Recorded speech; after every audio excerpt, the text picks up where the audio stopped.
approche à grands pas et qui dit 1er juillet, dit oui, la fête du Canada, mais c'est aussi la fête du déménagement là, au Québec. Uniquement à Montréal, c'est à peu près 115 000 personnes là, qui changent d'adresse le 1er juillet. Ça vient avec son lot de défis, surtout dans un contexte de crise du logement aussi. Et il y a ces scènes disgracieuses qu'on voit à peu près malheureusement année après année, ces espèces de dépôts sauvages. Philippe Sabourin est porte-parole de la Ville de Montréal. Bonjour, Monsieur Sabourin. Oui, bonjour. Bon, abordons d'abord la question humaine. Là. Oui. Combien à peu près, est-ce que vous avez des chiffres sur le nombre de ménages toujours sans toit là, à Montréal au moment où on se parle des gens qui sont dans le besoin? Oui. On a une vigie qui est faite actuellement avec l'Office municipal d'habitation de Montréal, ce qu'on appelle souvent l'OMHM. On suit ça, je vous dirais, d'heure en heure. Là. On a lancé le grand cri hier. On rappelait aux gens qui, à ce moment-ci, n'ont pas trouvé de logement, là, surtout les familles à faible revenu, de ne pas hésiter un instant. Appelez-nous au 311. Vous allez avoir besoin de soutien. Soutien à la recherche, mais probablement à ce moment-ci, soutien au relogement, c'est-à-dire de fournir minimalement de l'hébergement temporaire, de l'entreposage aussi, puis tout ça se fait avec l'OMHM. Alors, je vous simplifie l'affaire, vous appelez le 311, on va vous aider, on va regarder si vous correspondez à nos seuils d'admissibilité, puis auquel cas, on va vous soutenir avec le programme. On a 3,5 millions de dollars, on a suffisamment de sous pour vous aider. Mais à votre question, là, Alexandre, il y a combien de personnes? J'ai pas le chiffre de ce matin, mais je sais que, je vais vous dire qu'hier, on était à la hauteur de plus de 280 foyers qui sont Quand soutenus même. comme ça. Faut voir qu'à Montréal, on a quoi, 360 000 portes, mais c'est pas pour diminuer l'importance puis le besoin du soutien qui est offert par la ville avec l'OMHM.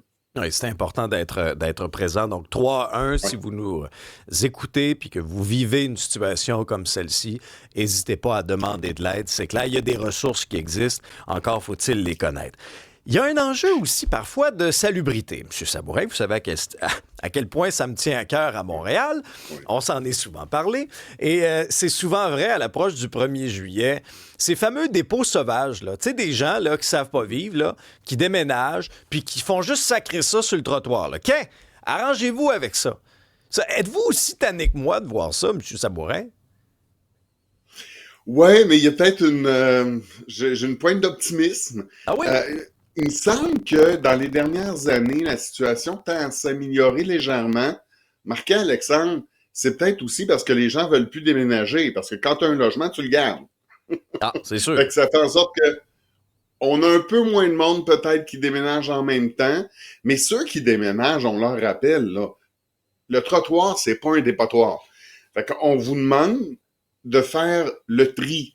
Donc, et le tri, c'est simple, là. C'est le recyclage, les ordures, le bac brun, les encombrants. Tiens, on va parler des encombrants.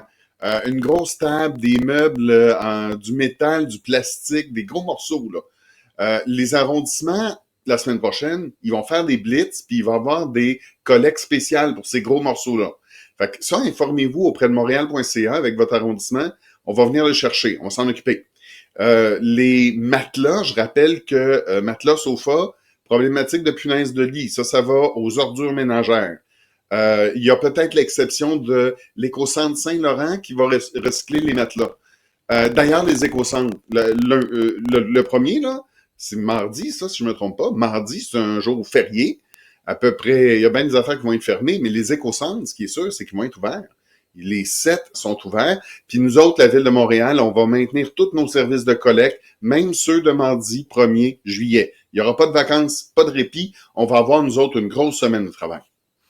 Est-ce qu'il y a des conséquences pour ceux qui, malgré toutes les ressources que vous venez de nous énumérer, ben les gens sont trop larges pour se donner la peine, là. T'sais, se donner la peine d'aller à l'éco-centre, se donner la peine de faire le tri. Avez-vous une pogne? Avez-vous un peu... Y a-t-il des conséquences pour ces gens-là où ils s'en sauvent année après année? Puis après ça, ben, ils pètent le Non, problème il dans y a votre des cours? amendes qui sont données.